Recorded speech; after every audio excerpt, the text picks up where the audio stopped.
ஹெல்த்தியாக ஃபீல் பண்ணுறேன், ஆக்டிவாக ஃபீல் பண்ணுறேன். So energetic. ஏன்னா சினிமாவில் இருக்கும் ஷூட்டிங்கு எல்லாம் பரபரப்பான இது.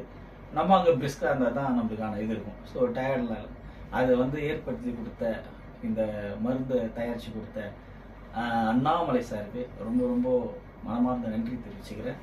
நம்பி வாங்க எல்லாரும். அவங்களுக்கு என்னென்ன வியாதி இருக்கோ தயங்காமல் அவர்கிட்ட சொல்லுங்கள். அவர் அதுக்கான சூப்பரான மருந்தை வந்து தயாரித்து தருவார். நீங்கள் சொல்கிறபடி கடைபிடிச்சி சாப்பிடுங்க, அது போதும். க்யூர், உங்களோட வியாதியெல்லாம் பறந்து போயிடும். இது உறுதி. வாழ்த்துக்கள். வாழ்க வளமுடன். நன்றி, வணக்கம் சார்.